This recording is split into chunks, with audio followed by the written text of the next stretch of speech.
Well, Dale Vince is founder of renewable energy company Ecotricity. He's also a donor to Just Stop Oil and to the Labour Party, and he joins us. Good afternoon.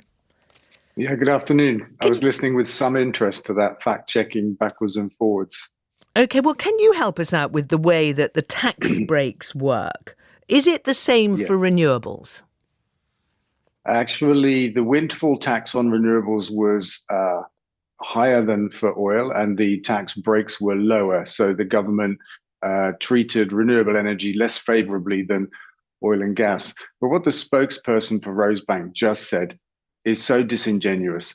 The government will forego 4 billion in tax revenue from the windfall levy.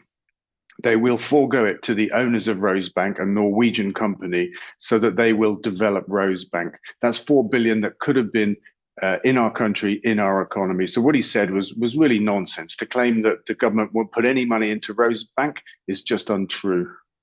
Right.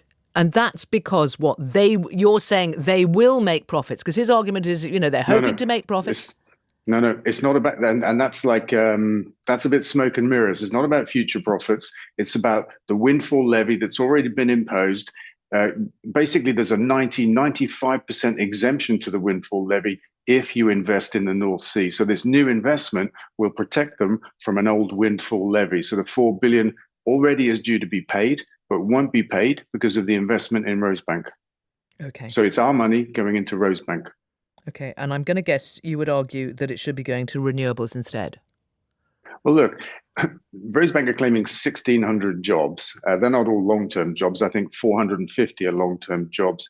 If we put that 4 billion into solar energy, for example, we'd create 30,000 jobs, full-time equivalent jobs.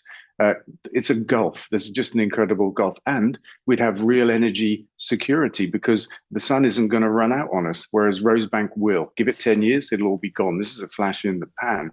And solar investment can lower energy bills because it's cheaper than fossil fuels.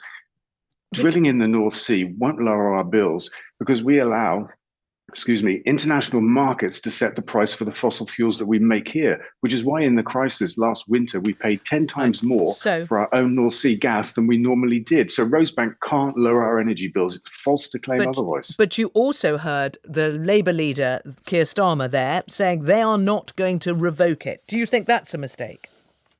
I don't think it's a mistake. I think what's been said is sensible. We have had too much flip-flopping in terms of industrial policy. We have a complete lack of energy policy as it happens. But and I can understand why he said it and done it. But forgive me for interrupting. If Labour had a position where they'd said we would revoke it, this investment probably wouldn't have gone ahead. And if you think it's such a bad thing, then surely that should have been the right political decision. Well, look, if I were choosing, I might have chosen to say, look, we'll revoke it. Don't go ahead, guys. But I'm not the leader of the Labour Party. There was something else I wanted to say about that, and I forgot what it was. Actually, yes, it was this. Look, there are other things that can come along after the event, right? If I were running the country after the next election and Rosebank was being invested in, how about a carbon tax on fossil fuels produced in the North Sea? How about raising the tax level on this stuff being produced in the North Sea? All kinds of economic levers could be pulled.